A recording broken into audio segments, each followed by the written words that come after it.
Convidar você a abrir a sua Bíblia no Evangelho de Mateus, capítulo 27, a partir do verso 45.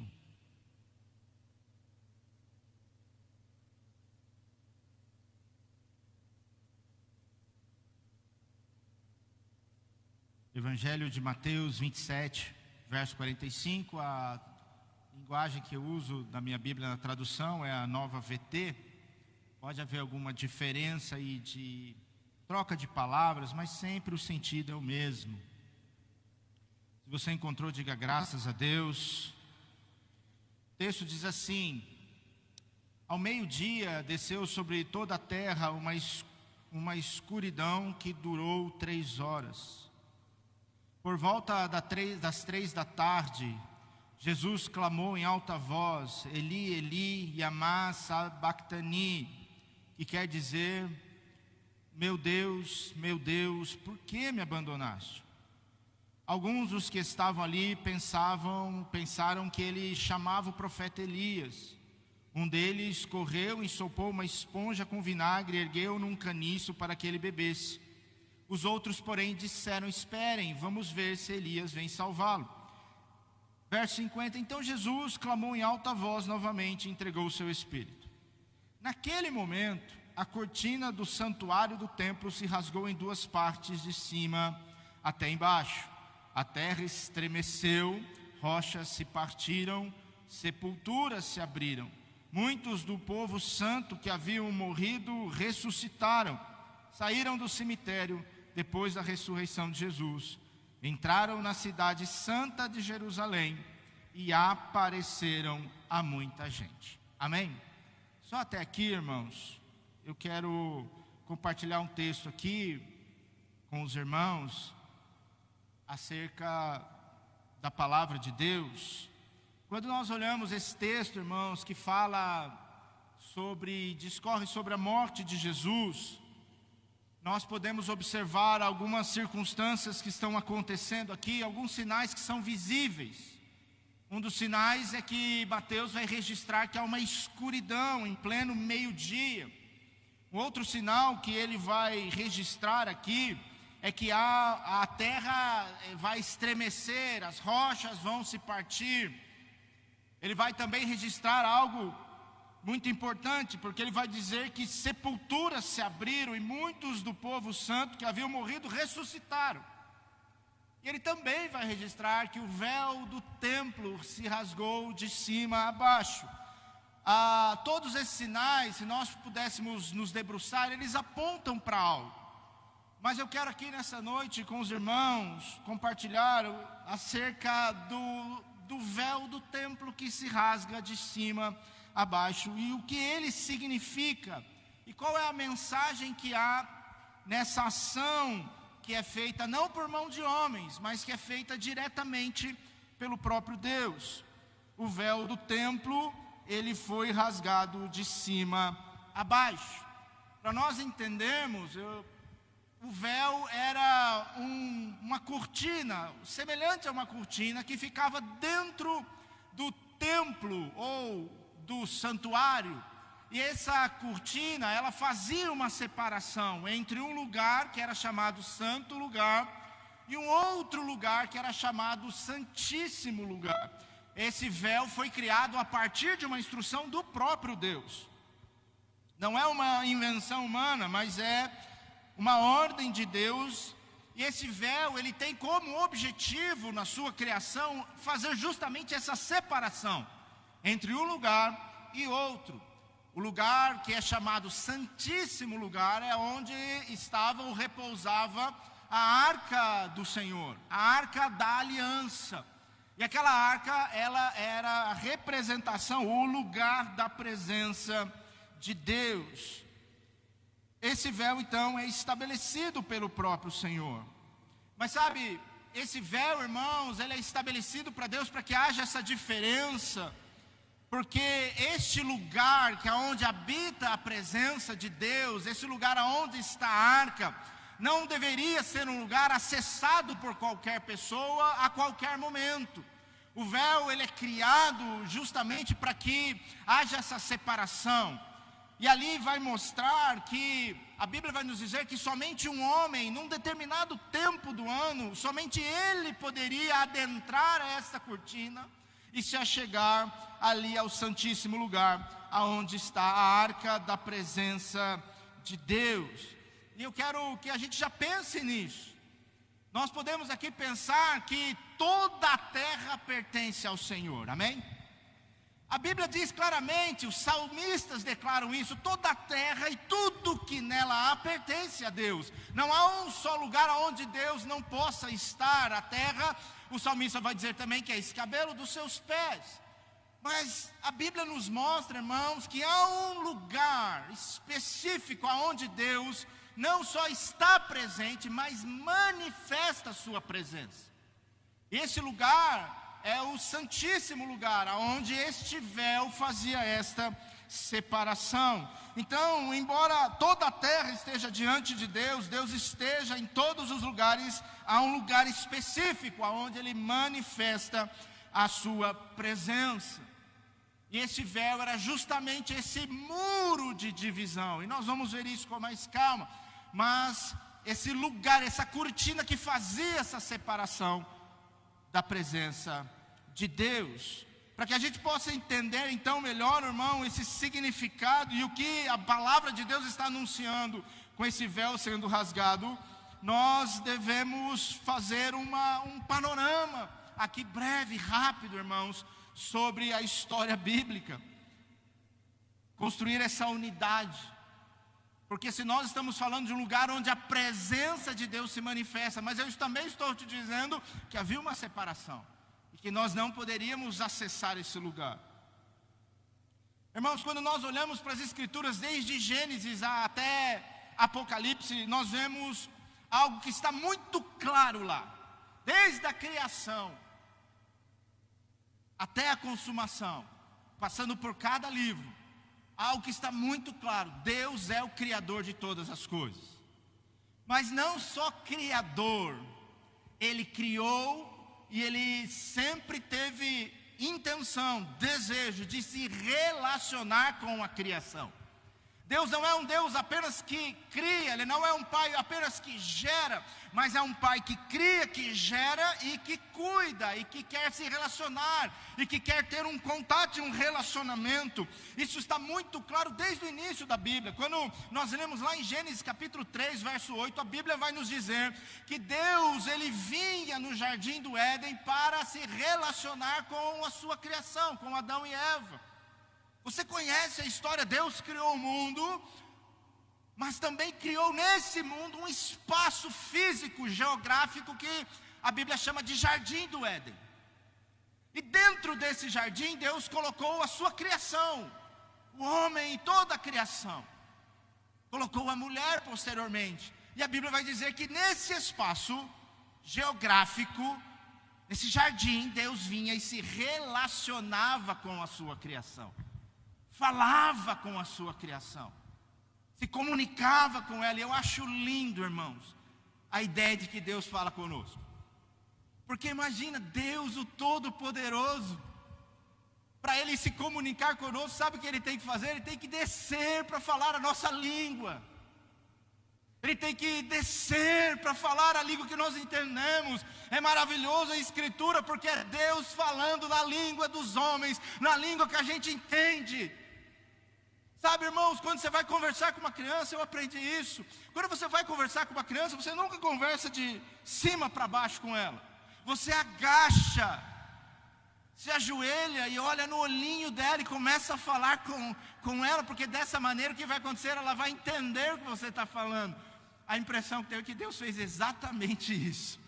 Ele se abaixa para falar na língua que nós, essas crianças, conseguimos entender. Então Deus, Ele quer se relacionar, irmãos. Deus cria a terra, coloca lá essa relação, Ele falando com o homem.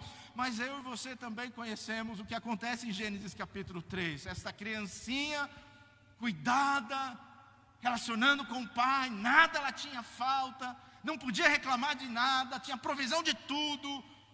Ela decide que ela quer romper com o seu pai, ela decide pecar, ela decide desobedecer. E o homem, nós conhecemos a história, a mulher desobedecem ao Senhor. E a partir daí a morte entra na história. Então Deus, ele criou tudo, plantou, mas o homem rejeitou a Deus. E a Bíblia vai dizer no final do capítulo 3, algo que nos explica um pouco. Ele vai dizer assim, olha, Deus disse em Gênesis 3, de 22 adiante, o homem agora ele é semelhante a nós, ele conhece o bem e o mal. Se eles tomarem, se eles comerem da árvore da vida, que também está no jardim do Éden, eles vão viver para sempre. Então, para impedir que isso acontecesse, Deus então expulsa Adão e Eva desse jardim. Eles são expulsos por causa de seu pecado, por causa de sua rebeldia. Escute, eles são expulsos apenas não de um lugar de provisão de alimento, de árvores, de tudo mais. Eles são expulsos deste lugar, mas também do lugar onde eles tinham relacionamento com Deus. Eles são tirados desse lugar, eles são expulsos. E a Bíblia diz, irmãos, que Deus colocou querubins guardando a entrada do jardim. Se Adão e Eva olhassem para o jardim, eles iam ver 2 anjos, querubins, guardando o acesso àquele lugar. Fomos expulsos da presença do Senhor. Mas o que é maravilhoso é que Deus não nos abandona. E Deus não nos deixou de lado. Mas Deus intentou no coração resgatar a presença dele no meio do seu povo. Deus desejou, irmãos, se reatar esse relacionamento com o seu povo. A Bíblia diz que Deus não nos abandona. E a partir então da expulsão do jardim do Éden, Gênesis, você vai ver alguns momentos essa manifestação de Deus aparecendo. Lembra? A terra está cheia de Deus, mas há lugar de manifestação. Nós vemos, por exemplo, Jacó um dia fugindo do seu irmão. Ele está no lugar, pega uma pedra, deita, e ele tem um sonho, que ele vê uma escada ligando os céus à terra, anjos que sobem, anjos que descem. E quando ele acorda, diz, esse aqui não é outro lugar, senão o lugar da presença de Deus. Nós vemos lá para frente, mesmo Jacó um dia passando o val de Jaboque, lutando com um anjo. E por fim, irmãos, quando nós entramos no livro de Êxodo, nós vemos um homem chamado Moisés, um dia atrás de uns animais seus que se perderam. Ele vai subir no monte e ele se depara com uma sarça que está queimando num deserto. E irmão, sarça queimar no deserto não é novidade para ninguém. Ele devia ter visto isso várias vezes da vida dele. Mas uma sarça que está queimando e não se consome a primeira vez. E aí ele só chega, ele quer se aproximar para ver, e ouve uma voz, fala, calma Moisés. Tira a sandália dos vossos pés, porque o lugar que você está pisando é santo, porque a minha presença está neste lugar. E Deus se revela para Moisés. Irmãos, avançando um pouco, você vai ver lá no livro de Êxodo, que o povo de Deus, esse povo que Deus escolheu, Deus de Abraão, eles são enviados para o Egito, se tornam escravos, clamam ao Senhor, e o Senhor entra com um braço poderoso e os liberta. Versículo de Êxodo 19 vai dizer que Deus traz o povo para o Monte Sinai, e ali se revela para toda uma nação. E diz, olha, eu sou o seu Deus, eu resgatei vocês do Egito, e eu quero fazer uma aliança com vocês. Vocês são a nação santa, a geração eleita, o povo escolhido. Eu escolhi vocês, e quero fazer uma aliança. Vocês serão meu povo, eu serei o seu Deus. E a Bíblia vai dizer, irmãos, algo poderoso. Êxodo 25, verso 8. Deus diz assim para Moisés, instrua os israelitas a construírem para mim um santuário, para que eu volte, ou eu viva no meio deles. O jardim do Éden, que estava fechado, lugar de acesso à presença, agora Deus resgata o povo e falou, olha, vocês vão construir um santuário, um lugar aonde eu habitarei e estarei no meio de vocês. Mas sabe, este lugar não é acessível a todos. Deus dá instrução, mostra todo o modelo do tabernáculo para Moisés. Moisés ordena o povo, Deus capacita, eles constroem todo o tabernáculo e constrói este lugar, esse lugar de separação. Êxodo 26, verso 33, a Bíblia vai dizer que Deus agora instrui a Moisés a construção dessa cortina, deste véu. Sabe o que é interessante, irmãos? Nesse véu que separa o lugar santo do lugar santíssimo, que é a presença manifesta de Deus, tem um desenho. E o desenho é 2 querubins. O sacerdote, quando entrava lá, ele olhava uma cortina que separava a presença de Deus e 2 querubins que guardavam este lugar, semelhante ao que tinha no jardim do Éden. Deus estava dizendo para o povo: a minha presença está aqui, eu sou um Deus santo, não entre de qualquer jeito. E Deus começa a estabelecer de que maneira esse povo vai agora trabalhar e caminhar com o Deus que é santo no meio deles. Qual que é a diferença daqui para o jardim do Éden? No Éden não tinha pecado, agora o pecado está no meio do povo. Israel tem um Deus que é santo, que habita no meio do seu povo, mas que é um povo pecador. E Deus começa a instruir esse povo: olha como vocês têm que se aproximar de mim, como será esse relacionamento, como que vocês agora devem se relacionar comigo, que sou um Deus santo, para que eu não consuma vocês. A palavra diz que Deus estabelece a figura do sumo sacerdote. É um homem que uma vez por ano ele entraria neste lugar santíssimo e faria expiação do pecado do povo. Só ele, numa data determinada, pode entrar neste lugar. Diferente do Éden, agora o pecado já está na presença do povo. Para Deus viver no meio deles, um Deus santo, era necessário que houvesse essa separação. Era necessária essa cortina.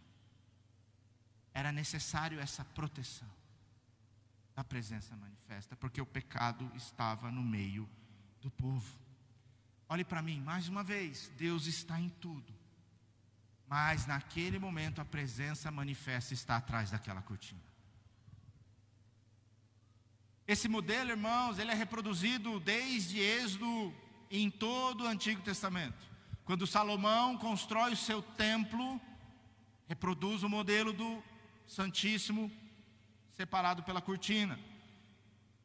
Mas nós vemos, irmãos, a partir da história de Israel, que Israel, ele vai perdendo o temor do Senhor, ele vai se envolvendo com outras nações, com outros deuses.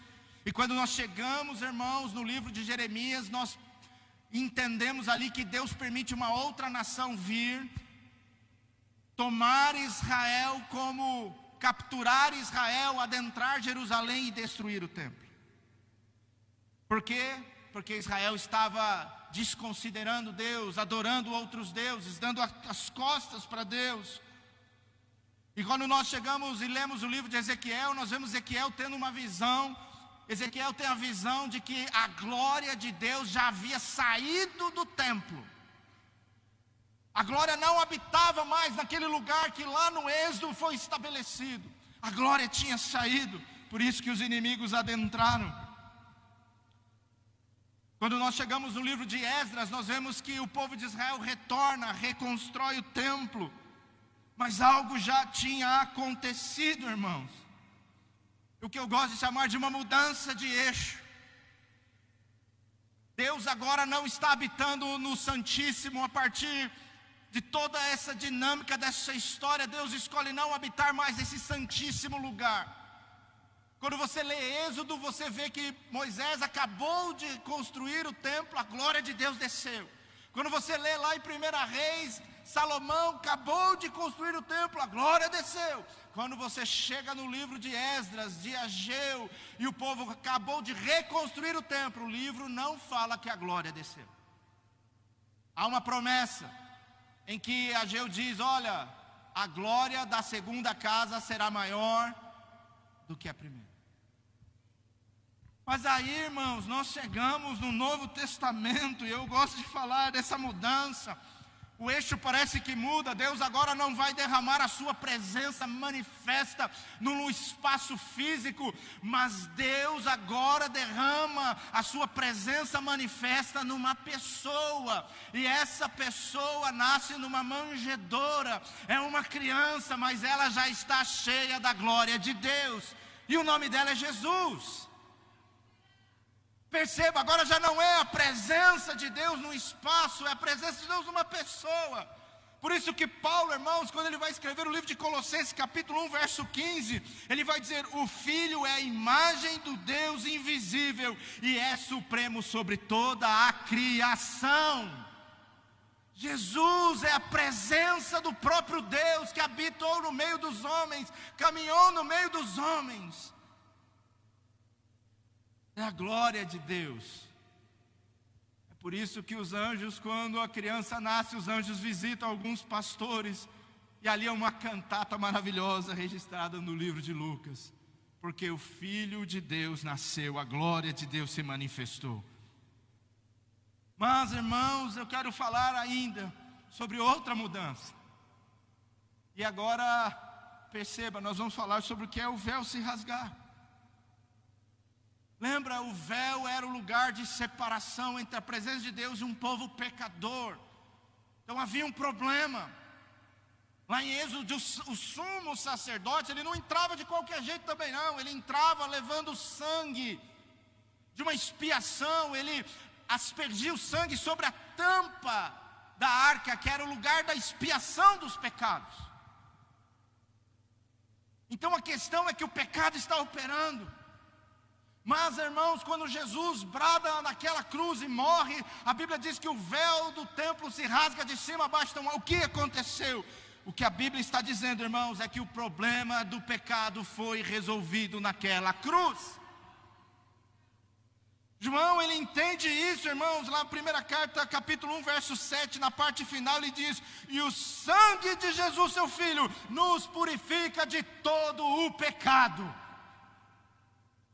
Se o véu rasgou, aí eu tenho acesso. Como que eu tenho acesso? Eu tenho acesso porque o problema do pecado foi resolvido. Não com sangue de animais, mas com sangue precioso do Filho de Deus, o Cordeiro Santo que tira o pecado do mundo.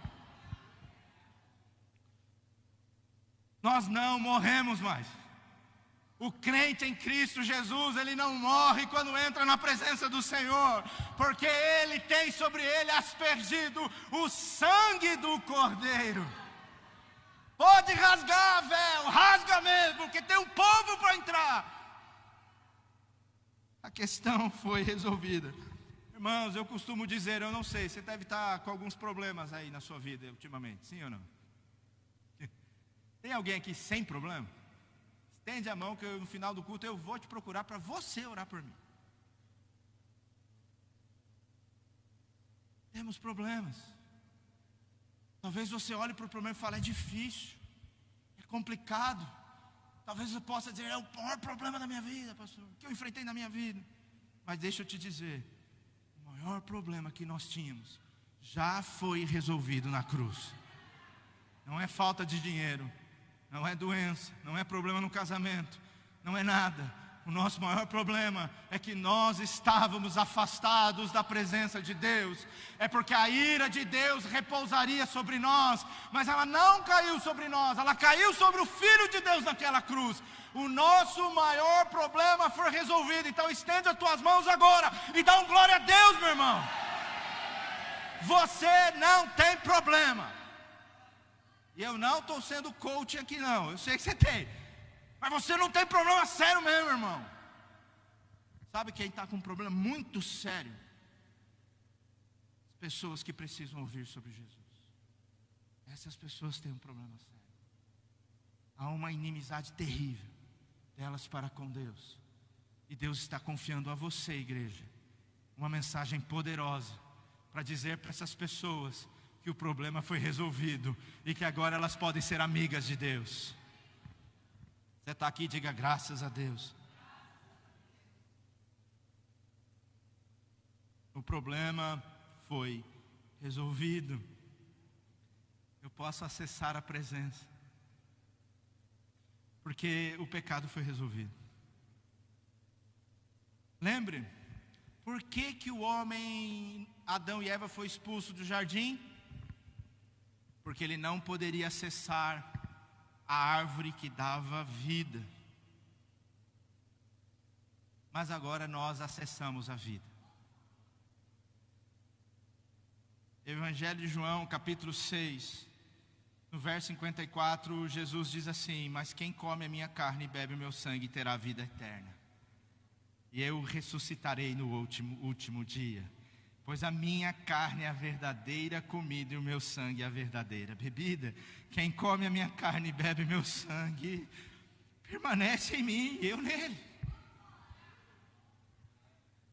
Eu não tenho a vida porque eu comi uma folha, irmãos, de uma árvore. Eu tenho a vida porque eu comi a carne do Filho de Deus, a carne de Jesus, e bebi o sangue de Jesus. Eu tenho acesso à vida. Você tem vida. Essa vida é abundante para você. É claro, irmãos, que nós estamos falando de uma poderosa metáfora. Ninguém que come da carne real de Jesus ou bebe do sangue dele. Mas é uma metáfora que aponta para uma fé tão poderosa e tão genuína. E aí eu gosto de pensar na ideia de que não tem nada mais íntimo do que comer e beber. Porque tudo que eu como faz parte de mim, sim ou não? Tudo que eu bebo se torna parte de mim. É uma metáfora que aponta para uma unidade poderosa. Nós éramos o povo que estávamos para fora da presença de Deus.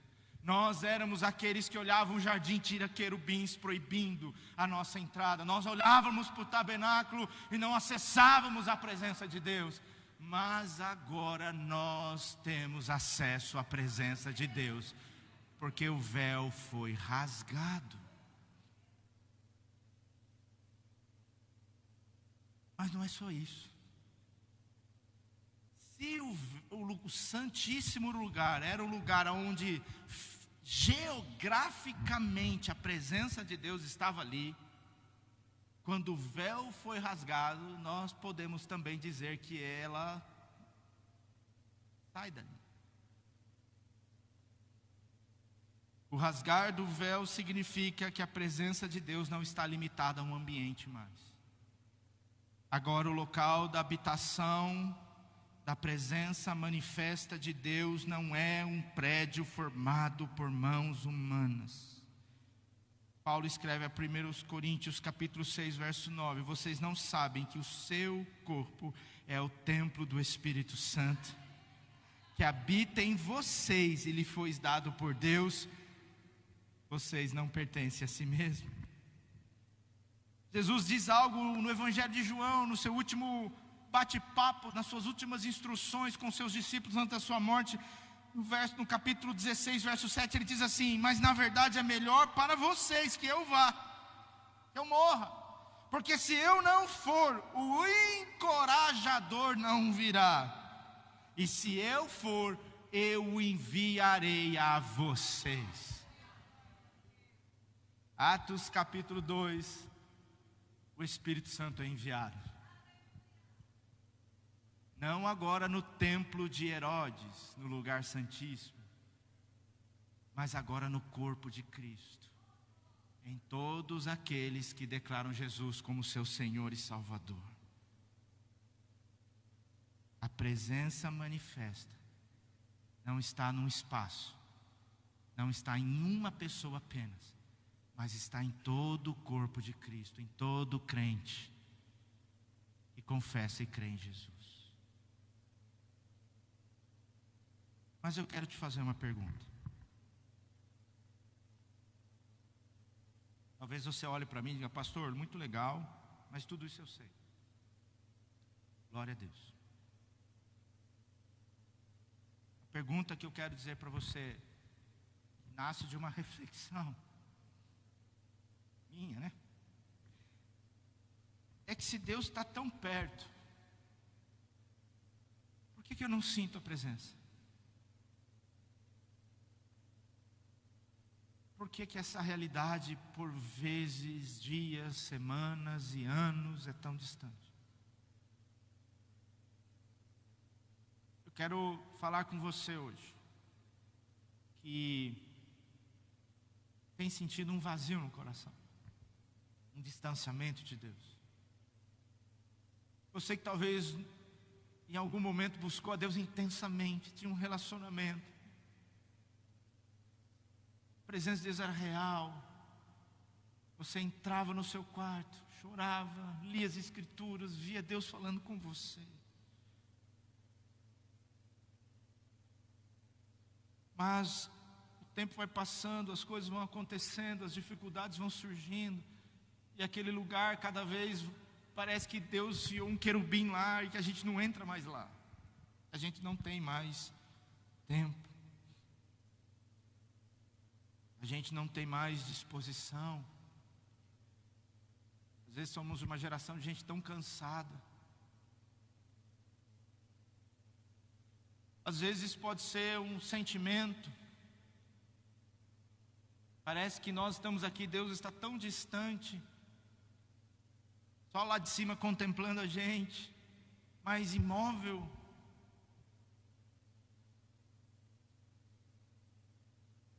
Distanciado.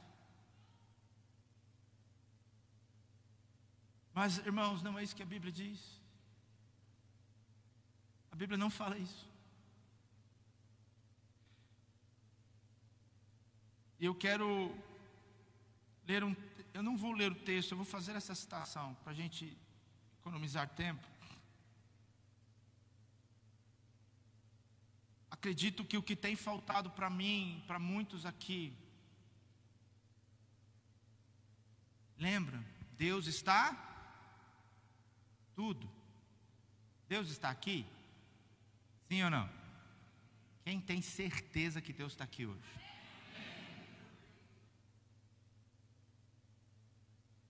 Deus está o tempo todo.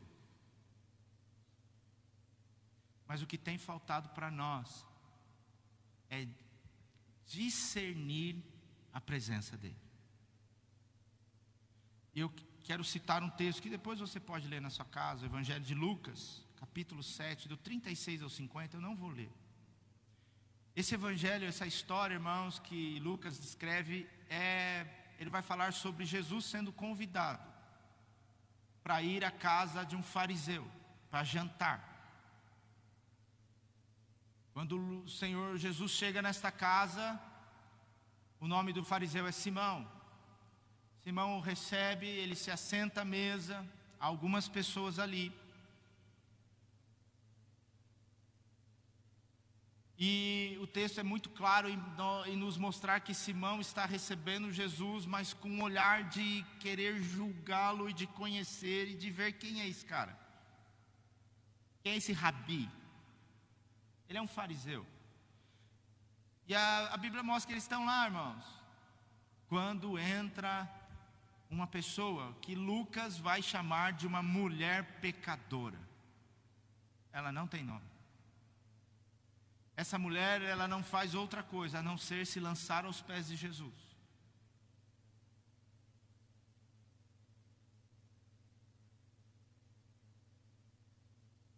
Ela começa a chorar. E ela começa a enxugar os pés de Jesus com os seus cabelos. E começa a beijar os pés dele. E ela tem um perfume muito caro nas suas mãos. E ela começa a derramar sobre os pés de Jesus. Simão, ele olha aquela cena e no seu coração ele pensa: se Jesus soubesse quem é essa mulher que está tocando nele. Que Simão quer dizer, eu acho que ele nem é profeta. Porque se ele fosse profeta, ele saberia. Se ele tivesse discernimento do Espírito, ele saberia quem está tocando nele. E aquela mulher está ali, chora, beija, derrama perfume e enxuga os pés, não fala nada. Jesus olha para Simão e diz: Simão, vê essa mulher? Eu entrei aqui, Simão, você não me acolheu, não me recebeu com um beijo, como é digno de um convidado. Mas desde que essa mulher entrou, ela não cessa de beijar os meus pés.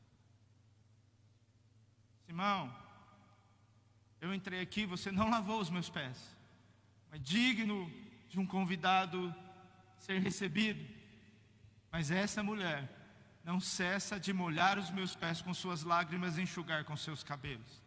Simão, quando eu entrei aqui, você não derramou perfume sobre a minha cabeça. Mas essa mulher está derramando um perfume sobre os meus pés. Sabe o que esse texto está dizendo, irmãos? É duas figuras aqui. Jesus está ali. A presença manifesta de Deus está ali. Mas você vai ter aquele que discerne a presença e o que não discerne. Você vai ter aquele que, para que a presença de Jesus ali é só mais uma presença em mais um dia. Mas você vai ter a presença de alguém que olha para si e se vê como uma pecadora. E olha para Jesus e diz: não é apenas alguém, é a glória de Deus naquele homem. E essa mulher não perde tempo. Ela vai, ela se joga, ela chora, ela beija, ela entrega sua alma, ela entrega o seu melhor, ela derrama o perfume e ela está ali beijando. O nosso problema é que nós sabemos que Deus está aqui, você sabe que Deus está com você, mas muitas vezes nós somos como Simeão. Não discernimos que Deus está conosco, não discernimos a presença dEle. Deixa eu dizer algo para você, meu irmão. Quando nós discernimos que Deus está conosco, não apenas com uma frase que está nas Escrituras, e que nós lançamos o todo o tempo, mas quando eu realmente creio que a presença do Senhor é real, a minha adoração, ela transforma a minha realidade. Porque aquela mulher entra na figura daquela casa como uma pecadora, e ela sai dali ouvindo Jesus dizer para ela: filha, vai em paz, a tua fé te salvou. Porque você sabe quem você é, e porque você sabe quem eu sou, você hoje recebe salvação na sua vida. Agora tem Simão, irmãos, que fica lá, cheio de si, julgando, analisando. Minha pergunta hoje: quem é você?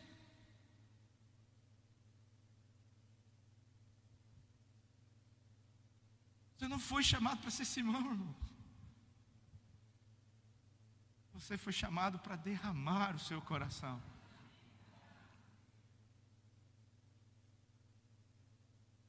Qual foi a última vez que você colocou intencionalmente dedicar tempo, derramar o coração, desligar o seu celular, não responder o WhatsApp, abrir as Escrituras, chorar sobre ela, discernir que Deus está ali e derramar o seu coração? Qual foi a última vez?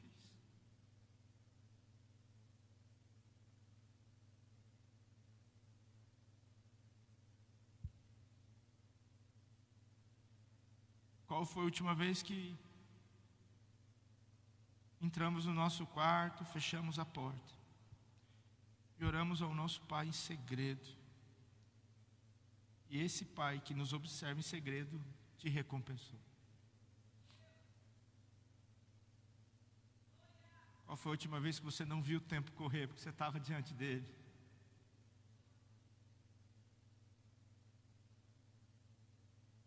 Qual foi a última vez? Deus está chamando você de volta para o lugar secreto, irmão. É claro que Deus está com você, irmão, senão você não estava aqui. É claro que Deus está com você. Nos seus piores momentos Deus estava com você. Nas suas lutas Deus está com você.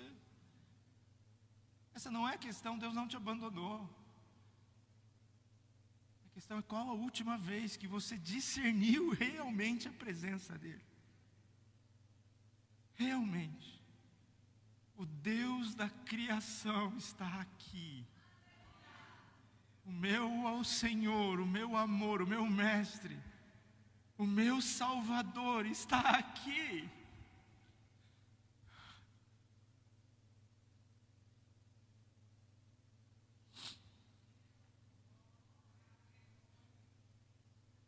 Discernir a presença muda. Discernir a presença faz o fraco encontrar força, o ferido ser curado, faz a gente perdoar. Discernir a presença faz a gente ter coragem de largar tudo pelo amor ao Evangelho. Discernir a presença faz eu assumir atitudes que eu covardemente ainda não assumi. Discernir a presença cura, discernir a presença me afasta do pecado, discernir a presença me faz respirar o ar glorioso do céu e antecipar o que na eternidade será uma realidade. Mas dobra o joelho, deixa de ser Simão, deixa de ser cheio de si, e seja cheio de Deus. Suplique, clame,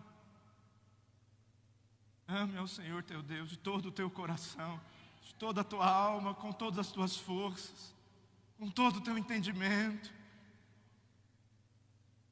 Não importa se você é pastor, diácono, obreiro, o que você é. Mais importante é que nós somos filhos de Deus. De um Deus que quer relacionamento, de um Deus que quer restaurar você, de um Deus que quer avivar você. Talvez alguém tenha dito que você já está cansado, já deu tudo que tinha para dar. Mas na presença de Deus nós somos renovados. Talvez você seja alguém que o pó do deserto grudou no seu pé, e você em torno de você é só sequidão. Eu quero chamar você para o lugar onde Deus transforma essa sequidão em mananciais de águas vivas.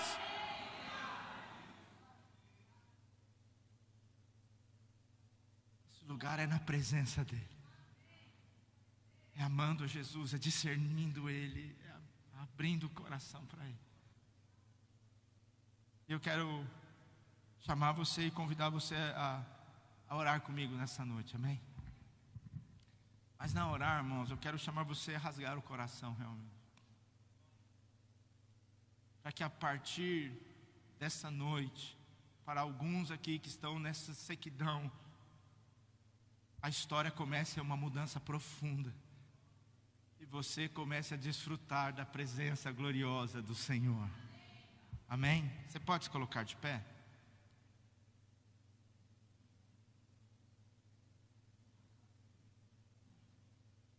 Louvado seja Deus.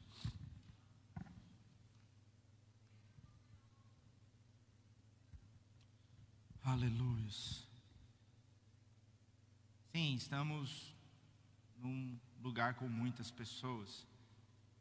Mas se por algum minuto você fechar os seus olhos,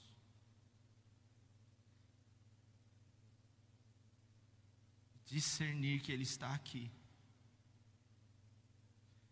e decidir, mesmo que em silêncio, mas no seu coração e na sua mente, rasgar a sua vida agora, e suplicar pelo favor, pela graça, confessar os seus pecados, como aquela mulher, para que você encontre a vida de Deus. Se você está aqui nessa noite e não entregou a sua vida, não se rendeu ao senhorio salvador de Jesus Cristo, você ainda não tomou esta posição, o Espírito Santo fala ao seu coração que essa noite é o momento ideal, é o jantar onde Jesus está, é a mesa que Jesus está. Entregue a sua vida a Ele, aí da onde você está. Diga: Senhor, entra no meu coração, eu entrego a minha vida ao Senhor, faça morada. E a minha alma que estava seca, agora é morada de Deus. Aleluia.